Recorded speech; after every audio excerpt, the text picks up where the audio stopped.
My name is Natasha, and this is my journey of recovery. I got out of bed only to turn around and go back into it.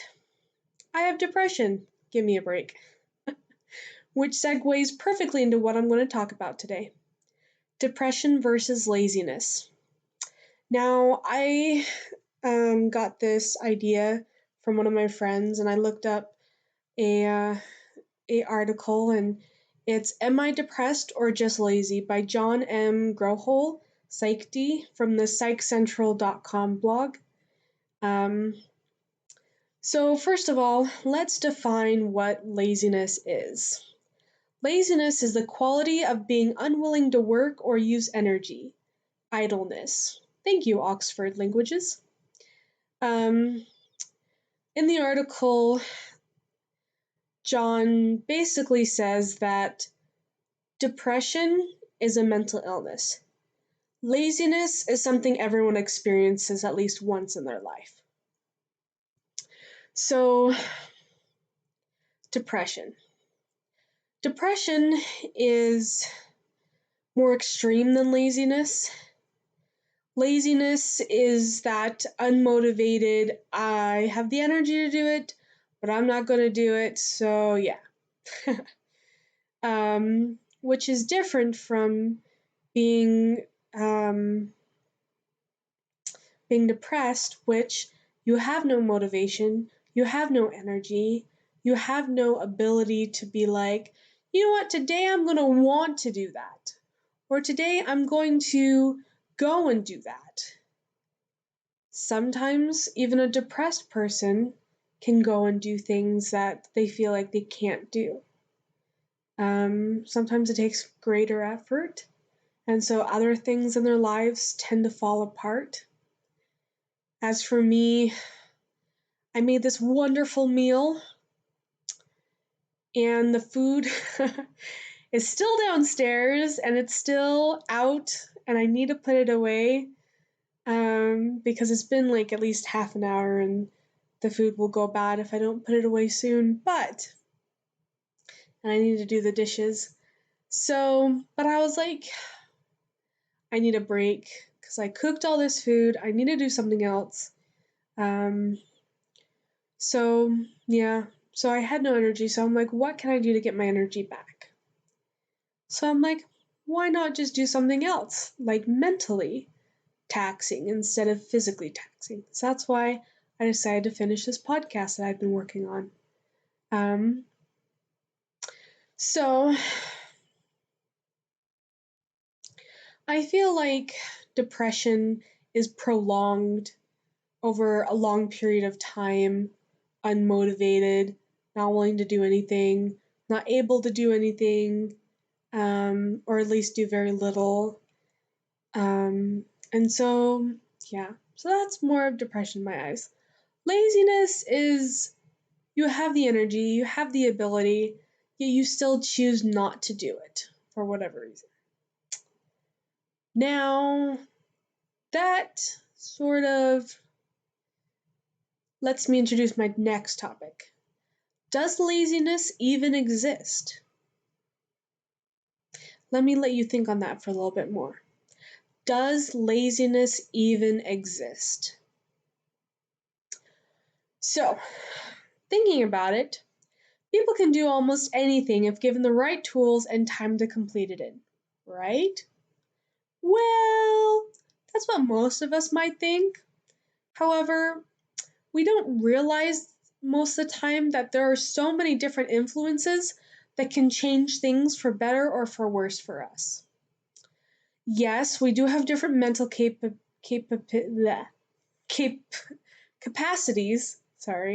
different mental capacities, and I'm not just talking about IQ or emotional intelligence or mental illnesses.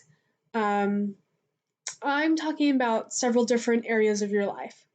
I'm talking about things such as health, wellness, and happiness. Rather than just focusing on factors which might have a more dominant influence, the greatest benefit may lie in learning to improve skills in multiple areas. Thank you very well, mind.com. by Is IQ or EQ More Important by Kendra Cherry. So, yeah. I'm not going to go into IQ or EQ or mental illnesses and how they can affect us in various ways, but I will touch on how there are so many different influences in our lives. Not just our intelligence, but our social interactions, because what your peers think that is important is usually what you will think is important. That's why it's very important to choose good friends, because if you choose friends that are not so good, then they'll have bad influence on you. Which is not to say that you can't help a person, you can. Just make sure that there's more good friends in your life than struggling friends. Because everyone struggles, but if they're struggling with something particularly bad, then you need enough solid, good friends that are not struggling with that to balance that out. Particularly, I'm thinking about drugs, alcohol, addictions, and stuff like that. So, anyway, going back to what I was talking about earlier, sorry for the tangent. Basically, we have our social groups that influence us. We have, which include family and mom and dads who influence us. We have or parent or aunts or uncles or grandparents. So we have the social circle. We also have economic difficulties, whether it's we're trying to just earn enough money to get a car or a house, or maybe we're even struggling to pay rent, or maybe we're even homeless. All these things can have an influence on how likely it is that we are able to continue with the workload that we're able to handle. And that comes to the next part that I'm going to talk about is stress. Stress is a huge part of what we view as laziness. Because laziness, we usually avoid things that make us stressed out because we fear them. But the reason why we're able to actually do things is because we face that fear and we do it anyways. Until we can't do it anymore, or until we figure out, oh, our fear wasn't as bad as we thought. So stress can have a huge influence on laziness. Or I don't want to say laziness anymore, because I don't think laziness does exist. I think it's this idea that people want to expect us to do things that we just can't do. And so different people's expectations might be higher than what we're capable of doing, either in that moment or ever. And so maybe down the line we might be able to accomplish it, but right now we may not. Or maybe we won't ever be able to accomplish that thing. So instead of looking at other people's expectations or society's expectations of us, and just be comfortable with who we are. Be comfortable with where we are right now.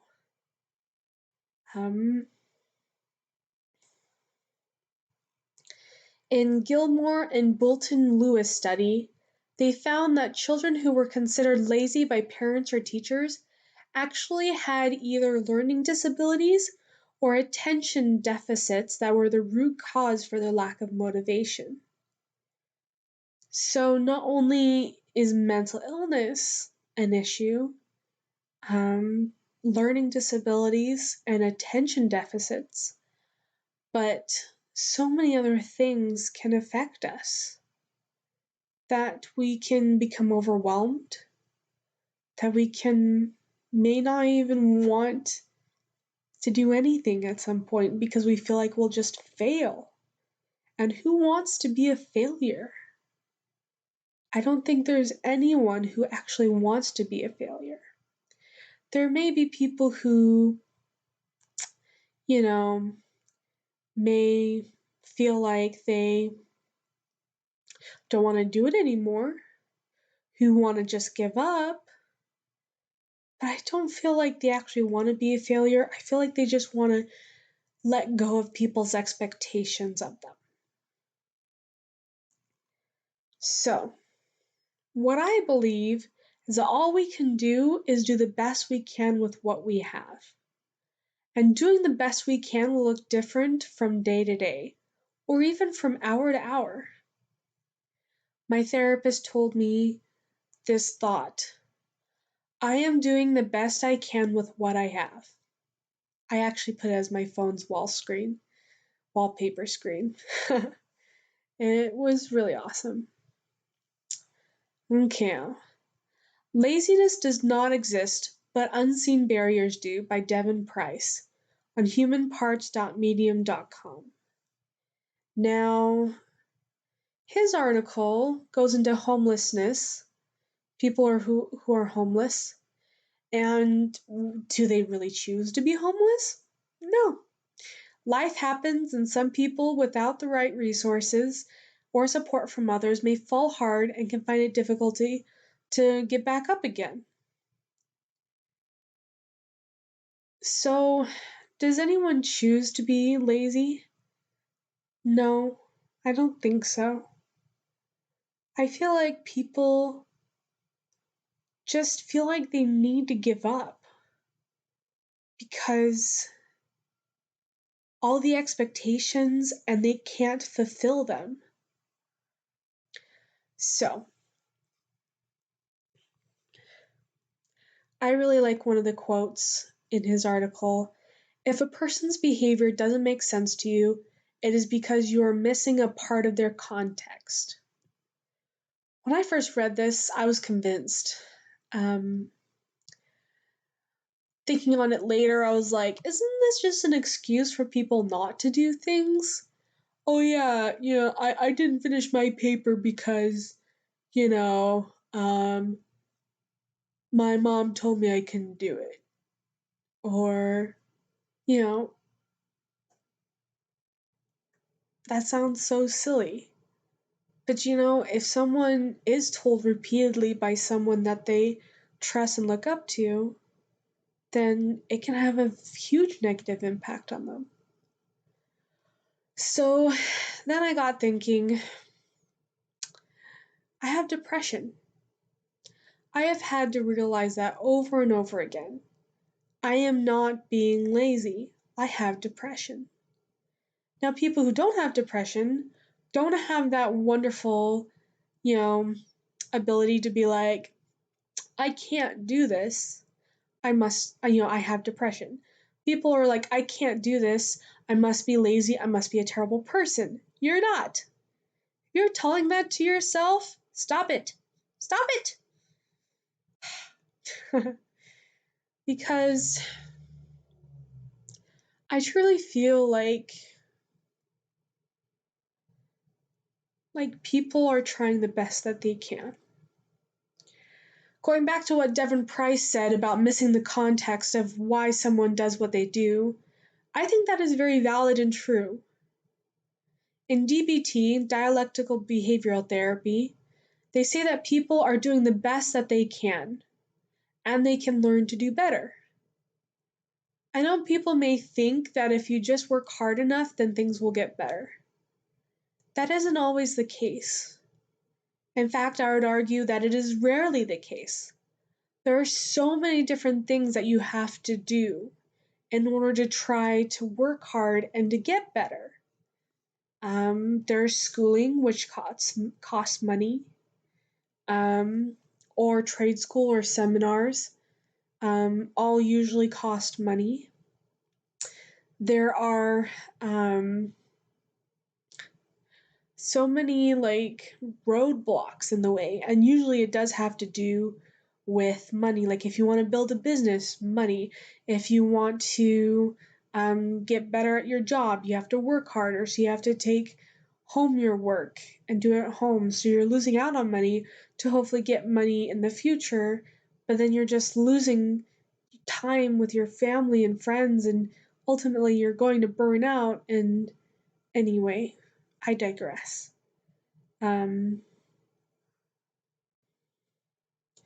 I love what Devon Price says later. It has nothing to do with desire, motivation, or moral understandings. Procrastinators can will themselves to work for hours. They can sit in front of a blank Word document doing nothing else and torture themselves. They can pile on the guilt again and again. None of it makes initiating the task any easier. I feel like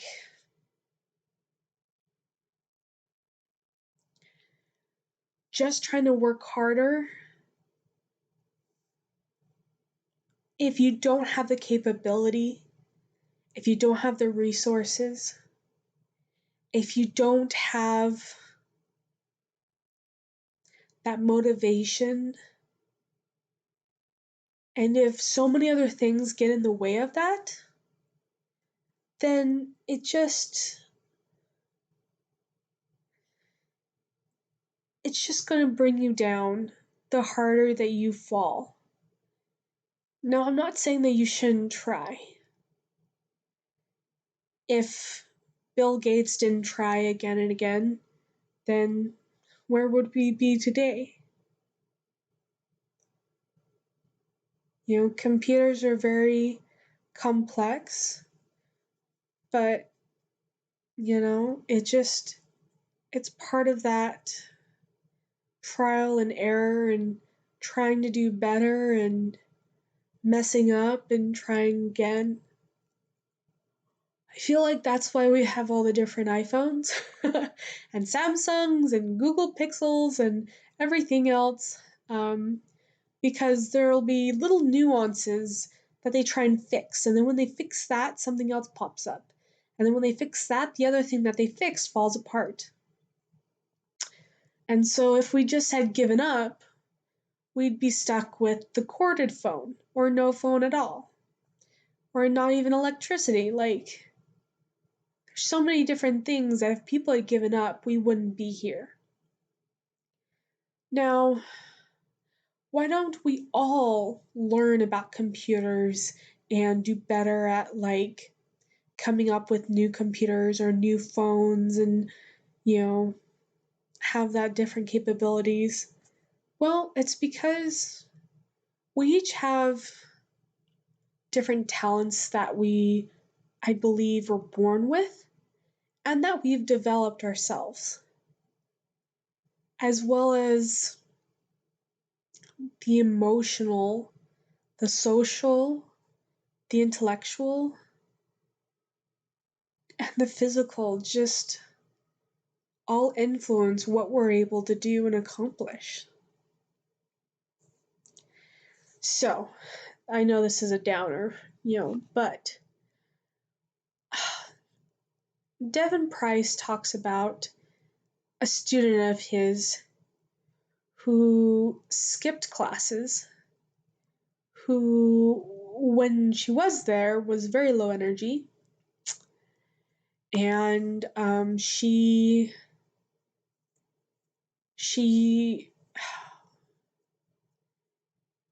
was very tired whenever she was in class. Sorry, just saying the word tired makes me yawn. Sorry for those who are driving, please do not yawn.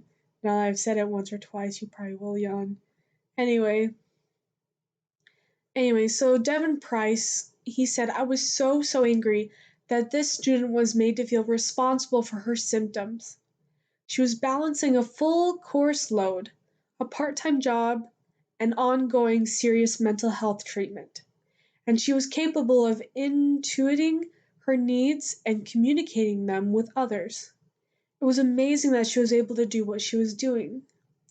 I have people tell me that as well, that it's like, you don't seem depressed, or it's amazing that you're able to do this even with depression. Um, so students who were underestimated because of the barriers in their lives were not seen as legitimate. I think the main problem with people who are quote unquote lazy, I'm going to call them unmotivated. For people who are unmotivated, it's only worse when people view them in a negative light. Because not having that support and having that confirmation of, oh yeah, you're unmotivated, you must be a terrible person. Oh yeah, you're unmotivated, you must not want to work hard enough for it. Oh, you're unmotivated, you must give up and be a failure and not work and continue forward. I feel like with being unmotivated, it can be one of the trickiest things in the world to get over, because lack of motivation, how do you motivate somebody?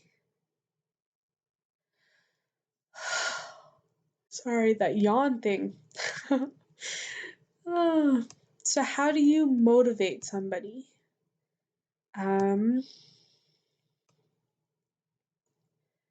I am going to do a different podcast about motivation.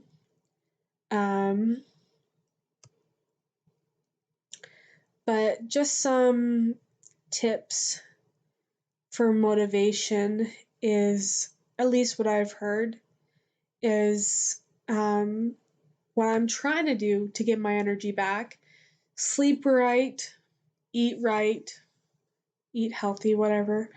Um, but realize that you have to readjust your thoughts, readjust your expectations, because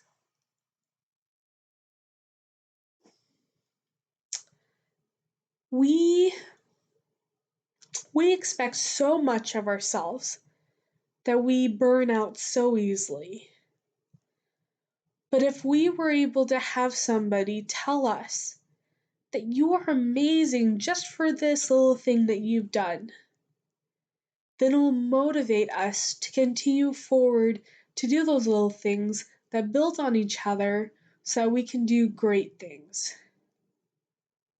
Because no one just comes out of school or grows up and instantly becomes a success.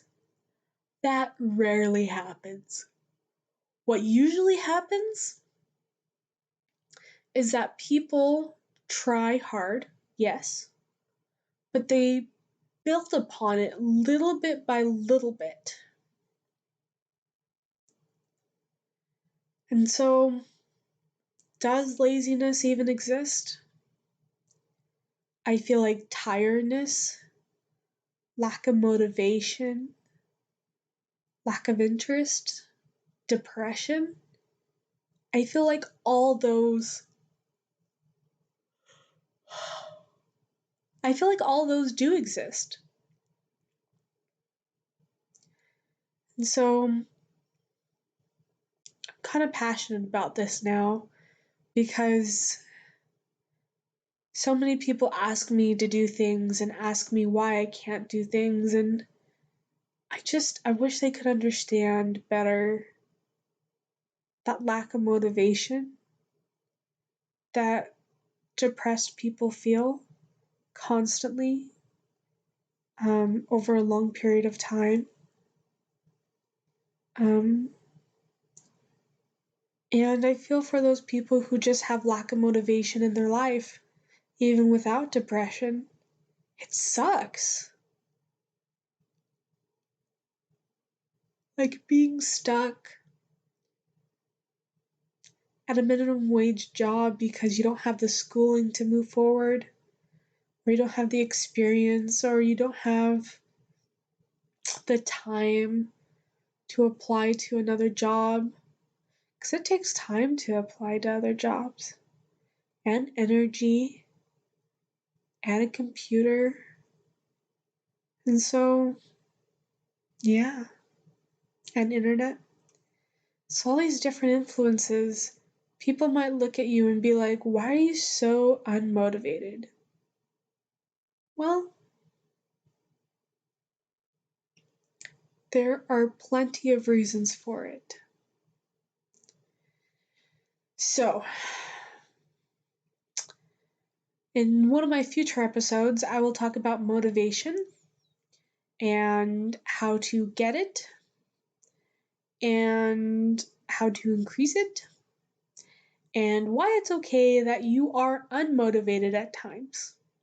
Because we're all going to face it. We're all going to face that lack of motivation. It's a fact of life. But what are we going to do when we face it? When we have to deal with it? I think that's what's going to be the big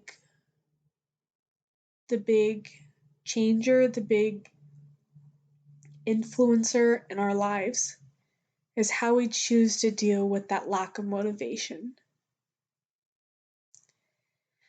My name is Natasha, and this is my journey of recovery.